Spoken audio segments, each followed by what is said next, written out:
Hi friends, இன்றைக்கி நம்ம normal blouse எப்படி ஸ்டிச் பண்ணலாம், சீக்கிரமாக எப்படி ஸ்டிச் பண்ணலான்னு பார்க்கலாம். நீங்கள் வந்து டெய்லரிங் இப்போ தான் கற்றுக்குறீங்க அப்படிங்கிறப்ப இந்த மாதிரி நான் சொல்கிற டிப்ஸை ஃபாலோ பண்ணுங்கள். இப்போ நம்ம ஃபஸ்ட்டு பேக் சைடு எடுத்து ஸ்டிச் பண்ண போகிறோம்.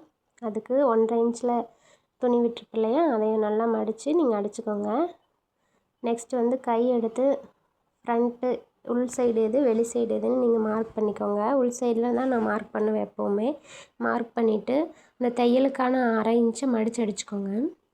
மடித்து அடிச்சுட்டு என்ன பண்ண போகிறோன்னா, நம்ம வந்து தையலோட அளவை வந்து கூட்டி வைக்க போகிறோம். தையல் அளவு கூட்டி வைக்கும்போது நம்ம வந்து எம்மிங் பண்ணிவிட்டு பிரித்து விட்றதுக்கு ரொம்ப ஈஸியாக இருக்கும். நான் எங்கெங்கெல்லாம் மடித்து ஸ்டிச் பண்ணுறேனோ அந்த இடத்துலலாம் நான் ஒரு கட் மாதிரி குட்டியாக கட் பண்ணிக்குவேன். அப்போ வந்து நம்மளுக்கு ஈஸியாக இருக்கும்.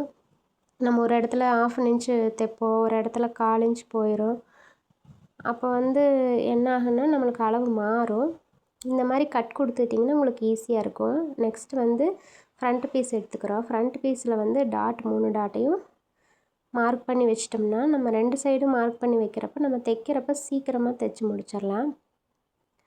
அதனால் நம்ம கட் பண்ணும்போதே அந்த மார்க்கிங் எல்லாத்தையுமே பண்ணிடுங்க. Front, back, right side, left side எல்லாத்துலேயுமே நீங்கள் மார்க் பண்ணிவிட்டு அங்கங்கே குட்டி குட்டி நாச்சஸில் கட் பண்ணி விட்டுக்கோங்க, ஸ்டிச்சிங் வர இடத்துல எல்லாம். அப்போ கட் பண்ணும்போது உங்களுக்கு ரொம்ப ஈஸியாக இருக்கும், டக்குன்னு வேலை முடிஞ்சிடும். எனக்கு வந்து ப்ளவுஸ் ஃப்ரண்ட் பார்ட் வர மாட்டேங்குது அப்படின்னு நினைக்கிறீங்க. அது வந்து நம்ம எப்போவுமே நிறைய கற்றுக்கணும், நிறைய தப்பு பண்ணணும். அப்போ தான் நம்ம அந்த ப்ளவுஸ் வந்து தைச்சி பழக முடியும். நான்லாம் நிறைய ப்ளவுஸ் வேஸ்ட் பண்ணியிருக்கேன் தைச்சி பழகும்போது. அதுக்காக வேஸ்ட் பண்ணி தான் கற்றுக்கணுமா அப்படின்னு கேட்டால் இல்லை. நம்ம ப்ராப்பராக பொறுமையாக நம்ம பழகணுன்னா கண்டிப்பாக எது இருந்தாலும் ஒரு நாளைக்கு நம்ம சக்ஸஸ் ஆயிடுவோம். நானும் இந்த மாதிரி தான் பயந்துக்கிட்டே நான் துணியை வேஸ்ட் பண்ணக்கூடாது, யாரோடதையும் நம்ம கிளாத்துனால் பரவாயில்ல, வெளியே வாங்கி ஸ்டிச் பண்ணும்போது நம்ம யார் கிளாத்தையும் வேஸ்ட் பண்ணக்கூடாதுன்னு தான் நான் நினச்சேன். யார்கிட்டையுமே ப்ளவுஸ் வாங்க மாட்டேன். ஆனால் இப்போ நான் தப்பு பண்ணுற ஒவ்வொரு விஷயத்தையும் நான் அடுத்த ப்ளவுஸில் வந்து அந்த தப்பை திருத்திகிட்டே வர்றதுனால எனக்கு இப்போ வந்து கான்ஃபிடென்ட் வந்துடுச்சு. நான் இப்போ ப்ளவுஸ் வாங்கி ஸ்டிச் பண்ணி கொடுத்துட்ருக்குறேன். நீங்களும் அந்த மாதிரி தைரியமாக எடுத்து பண்ணுங்கள். என்னால் முடியாது, ஆகாதுன்னு மட்டும் உட்காந்துடாதீங்க. எது இருந்தாலும் தைரியமாக நீங்கள் இந்த தொழிலில் நீங்கள் இறங்கி வேலை செய்யுங்க. நெக்ஸ்ட்டு பட்டி பீஸையும் ஃப்ரண்ட் பீஸையும் ஜாயின் பண்ணுறேன். அதுக்குமே அந்த 1/4 இன்ச் நான் தையல் போடும்போது 2 சைடுமே அந்த குட்டி குட்டி கட் பண்ணி விட்டுருவேன். அப்போ வந்து உங்களுக்கு அந்த ஏற்ற இறக்கம் வராது. அடுத்து பார்த்திங்கன்னா ப்ளவுஸ்க்கு ஹூக் பட்டி, ஐப்பட்டிக்கு கட் பண்ணுறதுக்கு நம்ம துணி எக்ஸ்ட்ரா இருக்கும். ஒவ்வொருத்தவங்க 2 இன்ச்சு 1.5 இன்ச் வைங்க அப்படிம்பாங்க. அது வந்து நம்ம பிகினர்ஸ்க்கு வந்து செட் ஆகாது. ஒரு இடத்துல நம்ம அதிகமாக மடிப்போம், ஒரு இடத்துல கம்மியாக மடிப்போம். அதனால் உங்களுக்கு எவ்வளோ துணி வேணுமோ அந்த அளவுக்கு எடுத்துகிட்டு நீங்கள் 2ஆக மடித்து கூட நீங்கள் ஊக்குப்பட்டி வீப்பட்டியும் அடிச்சுக்கலாம். இப்போ பார்த்திங்கன்னா டபுள் கிளாத்தை நான் 2ஆக மடிச்சுட்டு ஊக்குப்பட்டி தைக்க போகிறேன். அதுக்கு இந்த மாதிரி மடிச்சுட்டு உங்களுக்கு உள் சைடு மடிக்கிறப்ப கிளாத் அதிகமாக இருக்குது, அகலம் அதிகமாக இருக்குதுன்னு நினச்சிங்கன்னா அதை மறுபடியும் உள்ளே ஒரு ஹோல்ட் பண்ணி கூட நீங்கள் ஸ்டிச் பண்ணிக்கலாம். உங்கள் ப்ளவுஸ் சைஸுக்கு தகுந்த மாதிரி நீங்கள் கிளாத்தை ஸ்டிச் பண்ணி அடிச்சுக்கோங்க. நெக்ஸ்ட்டு வந்து வீப்பட்டி எப்படின்னா நிறைய பேர் ஐ கட்டுவாங்க. நான் வந்து வீப்பட்டி தான் இப்போ தைக்க போகிறேன். அப்போ இந்த மாதிரி ஒத்த பீஸாக எடுத்து நீங்கள் டபுளாக மடித்து நீங்கள் தைக்கும்போது உங்களுக்கு ரொம்ப முந்தம் கிடைக்கும். அப்போ நம்மளுக்கு ஈஸியாக இருக்கும், ஊக்கு மாட்டுறதுக்கு பிஞ்சிட்டு வராது. இந்த மாதிரி சென்டரில் தையல் போட்டுக்கிட்டிங்கன்னா நீங்கள் கழுத்து அடிக்கும்போது அந்த வந்து அடித்து எடுத்துக்கலாம். நெக்ஸ்ட்டு ஃப்ரண்ட்டு பேக் எல்லாம் ஷோல்ட்ரு ஜாயின் பண்ண போகிறேன்.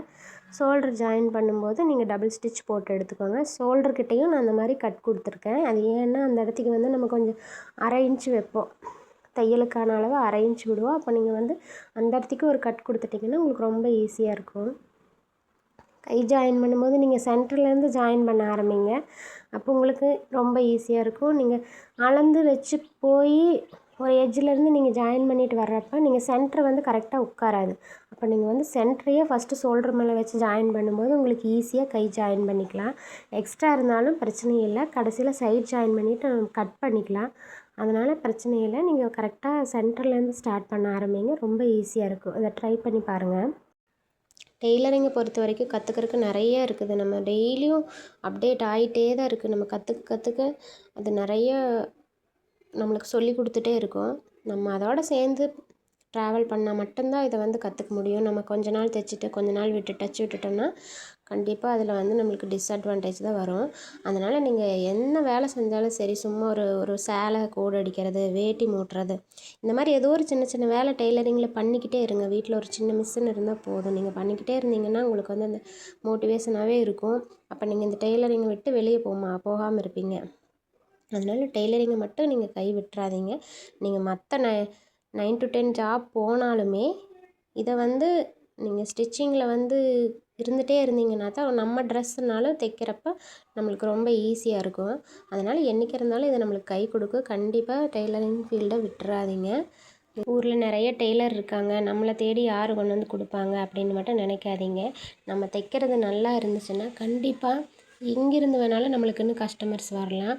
நீங்கள் இப்படி தான் போய் கஸ்டமர் பிடிக்கணும், விளம்பரம் பண்ணணும் அப்படின்னலாம் இல்லை. நம்மளோட ஸ்டிச்சிங் ஒன்று பிடிச்சிருந்தாலும் கண்டிப்பாக நம்மளை தேடி வந்து கஸ்டமர் கொடுப்பாங்க. அதனால் நீங்கள் வந்து நம்பிக்கையோடு அந்த டெய்லரிங்கை கற்றுக்கோங்க. கண்டிப்பாக நம்மளுக்கு இன்றைக்கி ஒரு நாளைக்கு நம்மளுக்கு இதில் பெனிஃபிட் இருக்குது அப்படின்னு சொல்லிவிட்டு நீங்கள் நம்பிக்கையாக கற்றுக்கோங்க. கண்டிப்பாக இதில் சக்ஸஸ் ஆவீங்க.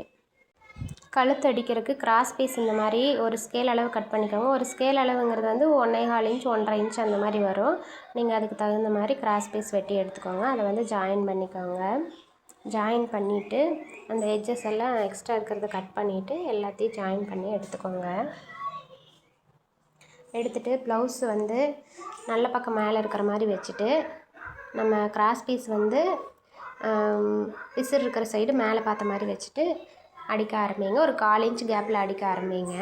அடிக்கும்போது எப்போவுமே கிராஸ் பீஸையோ கழுத்து பீஸையோ இழுத்துறக்கூடாது. இழுக்காமல் தைச்சிட்டு அதுக்கப்புறம் இந்த மாதிரி குட்டி குட்டி நாச்சஸ் கொடுத்துக்கோங்க. நாச்சஸ் கொடுத்துட்டு அதை ஒரு 1/4 இன்ச் ஃபுல் சைடில் மடித்து ஒரு ஸ்டிச் போட்டுக்கோங்க. பொறுமையாக பண்ணுங்கள். நான் வந்து வீடியோ ரொம்ப லென்த்தியாக போகும்னு சொல்லி ஸ்பீட் பண்ணியிருக்கேன். அந்த 1/4 இன்ச் மடித்ததையும் உள்ள பிசிறியெல்லாம் வெட்டி விட்டுட்டு அந்த எட்ஜில் ஒரு தையல் போட்டுக்கோங்க. கடைசியாக ஃபினிஷிங்காக ஒரு 1/4 இன்ச்சில் இந்த பார்டர் தையலையும் போட்டு முடிச்சிருங்க. முடிச்சுட்டு நம்ம கடைசியாக தான் வி பட்டி அடிக்க போகிறோம். அதுக்கு கரெக்டாக அந்த 5 வி மார்க் பண்ணிவிட்டு கேப்ஸ் கரெக்டாக விட்டுக்கோங்க. விட்டுட்டு நீங்கள் வி பட்டி அடிக்க ஆரம்பிச்சிருங்க. அவ்வளோதான் ஃப்ரெண்ட்ஸ்.